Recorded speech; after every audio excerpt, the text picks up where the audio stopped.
Okay, let's just jump right in. I want you to picture a common IT headache.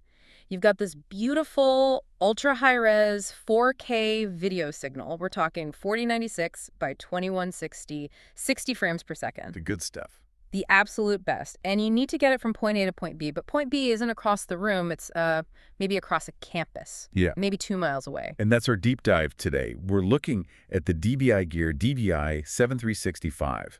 And our whole mission here is to figure out how this one system takes that incredibly dense signal and just sends it, pushes it over a single strand of fiber, which completely blows past the old limits of copper. Right, because the moment you're pushing that much data, what is it, 18 gigabits per second? Yeah, and 18 GBP's aggregate rate. Uncompressed 4.4.4 color. Physics just becomes your enemy with a copper cable. Doesn't the signal quality just fall off a cliff over that kind of distance? It absolutely does with copper, but that's what's so fascinating here. Fiber just sidesteps that whole problem.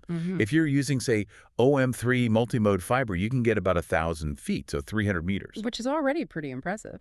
It is. But if you switch to single-mode fiber, that reach just explodes. You're talking 1.86 miles. That's a full 3,000 meters. Wow. And the whole time, that signal stays completely uncompressed. And, crucially, it maintains all its HDCP compliance, both 1.4 and 2.2. The security protocols are intact. That kind of distance, it just completely redefines how we'd plan an installation. But, in a big AV setup, it's never just the video, is it? It's all the other control signals that have to go with it. Exactly. So how did they engineer a single strand of glass to handle all of that? Not just the HDMI video, but the whole system stack. And that is, I think, the core genius of it. It's this multi-port capability. It's not just a video extender. It bundles 5 totally different signal types onto that one little LC-terminated fiber cable. Okay, so break it down for us. Besides the video, what else is riding on that beam of light? All right, so you've got your full embedded audio, of course. We're talking up to 8-channel LPCM at 48 kilohertz. Okay. Then you get your control channels. You've got bidirectional IR, RS-232, which is essential for managing your displays or sources remotely. Right, the basics. And on top of all that, 2 100/100 base Ethernet ports. So you have network access to the other end, too. That entire operational package is flying across one piece of fiber. We should also point out, for you, the listener, the huge environmental benefit of using fiber. Because you're using light, you are just completely immune to signal noise. Totally immune. It has an incredibly low RFI and EMI profile. For sensitive places, think medical imaging, government sites, that's not a bonus, it's a requirement. And they've thought about reliability, too, right? The locking power connectors and all that. For sure. Heavy-duty mounting brackets, locking DC power. This stuff is designed to be installed and then forgotten about. It just works. Okay, let's get into the mechanics. If you have 5 different kinds of signals, video, audio, serial, IR, Ethernet, how do you keep them all from just colliding on that single fiber strand? They use a technology called CWDM, or Coarse Wavelengths Division Multiplexing. Okay, what does that mean in simple terms? Think of it like a highway. The fiber is the road, but CWDM paints multiple separate lanes onto it using different colors, or more accurately, different wavelengths of light.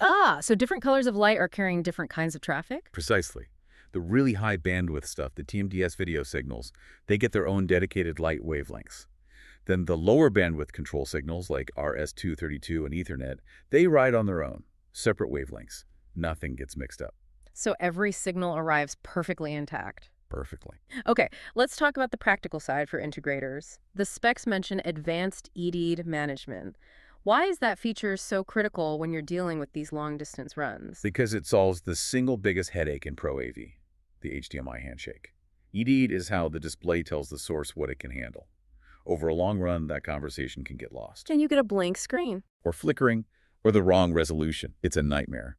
With a learn mode, the extender can just lock in the display's EDI'd info so the source always sends a perfect signal no matter what.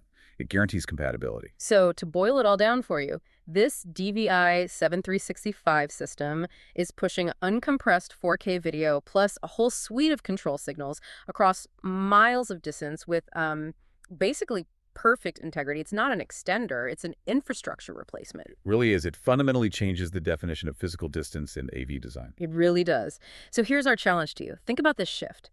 If optical tech can already push an 18 Gbps video stream and all its control data across nearly 2 miles of glass, how long is it before the idea of a short-run copper cable for any serious AV job just seems completely obsolete? What's stopping every major install from just defaulting to a single strand of fiber?